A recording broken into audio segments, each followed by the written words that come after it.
Good morning. Online class में आप सभी का स्वागत है। कक्षा 8 के अंदर अपन बात कर रहे थे घनमूल के बारे में, घनमूल ज्ञात करना। तो देखिए, घनमूल ज्ञात करने के लिए अपने पास में वैसे 3 विधियां हैं। एक तो अभाज्य गुणनखंड विधि, एक भाग विधि और एक अवलोकन या आकलन विधि। इस प्रकार से तीन विधियां हैं, लेकिन आपके सिलेबस में यहाँ पर 2 ही विधियां दे रखी है। एक तो अभाज्य गुणनखंड विधि जो अपन ने पिछले वीडियो में देखा था, अभाज्य गुणनखंड विधि, और एक आपकी होती है आकलन या अवलोकन विधि। आकलन या अवलोकन विधि, आकलन या अवलोकन विधि। तो इस प्रकार से अपने पास में 2 विधियां हैं, एक तो आकलन या अवलोकन विधि और एक अभाज्य गुणनखंड विधि। अब अभाज्य गुणनखंड विधि तो आप पढ़ चुके कि 3-3 के अगर जोड़े बनते हैं तो पूर्ण घन बन जाएगा, और 3-3 के अगर जोड़े नहीं बनते तो वो पूर्ण घन है भी नहीं। अब पूर्ण घन बनाने के लिए अपन ने पहले भी देख चुके कि पूर्ण घन बनाने के लिए छोटी से छोटी संख्या का भाग दिया जाए या छोटी से छोटी संख्या का आपको गुणा किया जाए, वो आपको पहले परिस्थितियां बता चुकी। तो अपन अभाज्य गुणनखंड की और अवलोकन विधि की 1-2 सवाल अपन देखेंगे। तो देखो, एक संख्या है जिनका आपको अभाज्य गुणनखंड करना है, और अभाज्य गुणनखंड करके अपने को बताना है कि ये संख्या किसका घन है। और 33, 75 एक संख्या लेते हैं और इसका अभाज्य गुणनखंड विधि से इसका घनमूल ज्ञात करते हैं। अभाज्य गुणनखंड विधि से इसका घनमूल ज्ञात करते हैं। तो देखिए, छोटी से छोटी संख्या का भाग दें। अब छोटी से छोटी संख्या का भाग देने के लिए आप पहले ही इकाई का चेक करके देख लें, क्योंकि आपने कक्षा 7 में भाज्यता के नियम पढ़ रखे होंगे, और भाज्यता के नियमों से अपने को पता चलता है कि किस संख्या का भाग किस में जा सकता है बिना भाग दिए। हालांकि भाग तो देना पड़ेगा ही, लेकिन बिना भाग दिए अपने को पता चल जाता है कि इस संख्या के अंदर इसका भाग जाएगा अथवा नहीं जाएगा। तो देखिए, सबसे पहले 33, 75 अपने को भाग देना है। तो 33, 75 का भाग देने के लिए देखिए, 33, 75 भाग देना है छोटी से छोटी संख्या का। अब भाज्यता के नियमों की आप जांच करके देख लेंगे। सबसे पहले ये चेक करो कि इकाई का अंक क्या है। हालांकि इकाई का अंक तो 5 है, तो इस संख्या में 5 का पूरा भाग जाता है, 5 का पूरा भाग जाता है। लेकिन इस संख्या में 3 का भी तो भाग जा सकता है। तो आप क्या करेंगे, पहले 3 की भाज्यता के नियमों की जांच करें।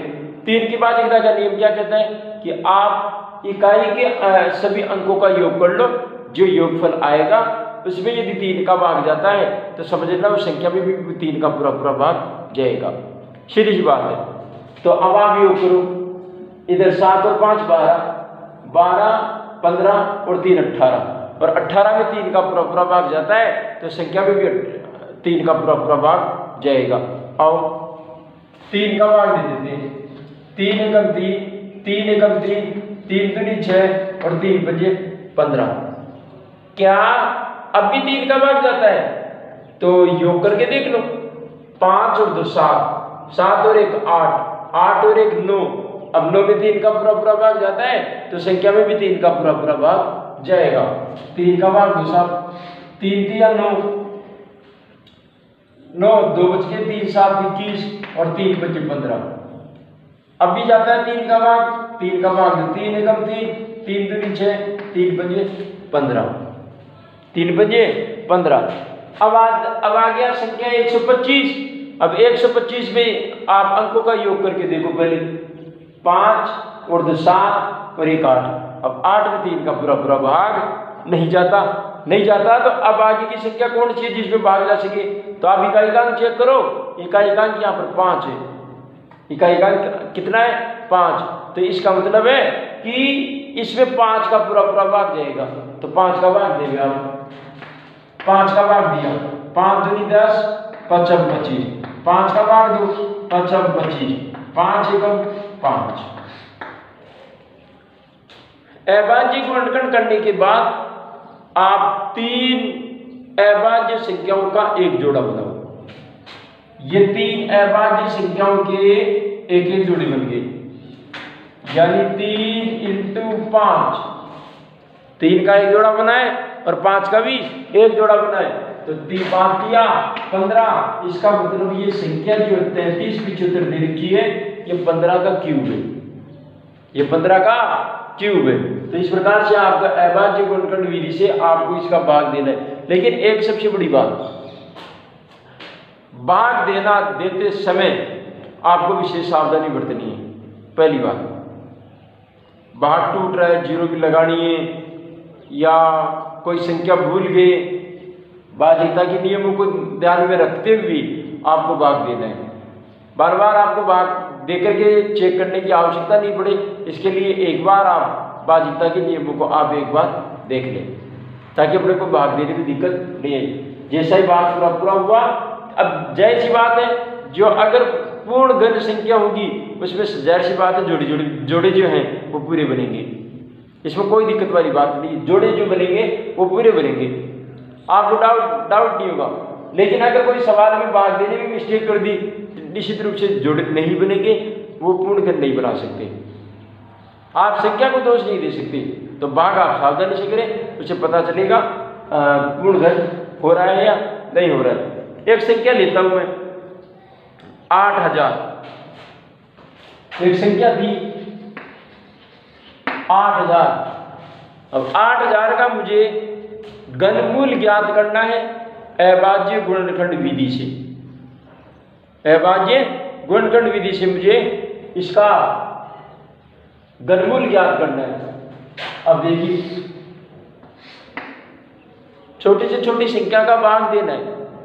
इकांक 0, तो संख्या में 2 का पूरा भाग जाएगा, सीधी सी बात है, 2 का भाग 2 चौक 8, 2 का भाग 2, 2000, फिर 2 का भाग 2, 1000, फिर 2 का भाग 2, 500, फिर 2 का भाग 2, 250, फिर 2 का भाग 2, 125। अब 125 में तो आप देख रहे हैं 5 का भाग जाएगा। किसका भाग जाएगा? 5 का। 5 का भाग 5 दूनी 10, 55 25, 55 25, 5 एकम 5। भाग पूरा हो गया। अब आप जोड़े बनाओ, एक जोड़ा ये बन गया, एक जोड़ा ये बन गया, एक जोड़ा ये बन गया। जो संख्या पूर्ण घन होने लायक होगी उसके तो पूरे पूरे जोड़े बनेंगे, कोई दिक्कत वाली बात नहीं है। देखो 2 × 2 × 5, 5 दूना 10, 10 दूना 20। इसका मतलब ये जो 8000 है वो किसका क्यूब है? 20 का क्यूब है, 20 का क्यूब है। तो इस प्रकार से आपको अभाज्य गुणनखंड विधि से आपको क्या ज्ञात करना है? इसका घनमूल ज्ञात करना है। अब बात रही आकलन विधि की। अब आकलन विधि से किस प्रकार से ज्ञात करें?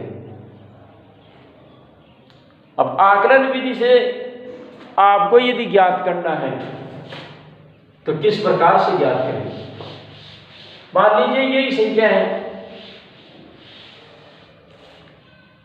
33 75। अब इसी 33 75 का आपको अभाज्य गुणनखंड विधि से, सॉरी आकलन विधि से इसका आपको घनमूल ज्ञात करना है। तो सबसे पहले आप क्या करेंगे? इकाई के अंक की तरफ से 3-3 अंकों का जोड़ा बनाएंगे। सबसे पहले 3-3 अंकों का क्या बनाएंगे? जोड़ा बनाएंगे। तो 3-3 अंकों का आप जोड़ा बनाओ। पहले एक जोड़ा बन गया 375 का और एक जोड़ा बन गया 3 का। पहला जो जोड़ा है वो है 3 का और दूसरा जोड़ा है वो है 375 का। इकाई के अंक की तरफ से आपको जोड़े बनाने हैं, बना लिया। इकाई के अंक की तरफ से जोड़ी बनाने के बाद आपको क्या करना है, पहले जोड़ी की बात करना है। पहला जोड़ा का आपको ऐसा अंक ढूंढना है, ऐसा संख्या ढूंढनी है कि इस संख्या का अगर मैं वर्ग करूं तो वर्ग छोटा होना चाहिए 3 से। वर्ग क्या घन की बात चल रही है, ताकि वो 3 से छोटा ही हो। अब जाहिर सी बात है कि एक संख्या 1 के अलावा तो ऐसी कोई संख्या हो नहीं सकती, क्योंकि मैं 2 का क्यूब करूंगा तो 2 का क्यूब तो 8 होता है, जो कि 3 से ज्यादा है। 3 से ज्यादा है तो पहली संख्या का वर्ग करूंगा 1। चलो संख्या का इकाई एक अंक तो आ गया 3, 1 3, इसलिए इस संख्या का एक अंक तो आ गया 1। अब बात आती है दूसरे जोड़े की, और दूसरे जोड़े का इकाई का, ये दूसरा जो जोड़ा है वो घनमूल संख्या का इकाई का लेकर के आएगा। दूसरा जोड़ा था वो था 375 का, 375 का। 375 में इकाई का अंक देखना है अपने को। इकाई का अंक कैसा है, इकाई का अंक 5 है। हम जानते हैं कि इकाई के अंक का 5 कब आएगा, जब किसी संख्या का इकाई का अंक कितना हो 5, क्योंकि 5 को 5 से गुणा करूंगा, फिर 5 को 5 से गुणा करूंगा तो जाहिर सी बात है 5 आएंगे, जाहिर सी बात है 5 आएंगे। तो दूसरा जोड़ा भी कितना हो जाएगा 5, इसलिए संख्या का क्यूब कितना हो गया 15। संख्या का क्यूब कितना हो गया 15। इस प्रकार से आपका अवलोकन विधि से क्या होता है घनमूल। तो इस प्रकार से आपको अवलोकन विधि से भी करना है। मेरी तरफ से प्रश्नावली पूरी है। कल अपन देखेंगे राशियों की तुलना, अध्याय 8, जो कि बहुत ही शानदार चैप्टर अपने आप में, कल देखेंगे। धन्यवाद।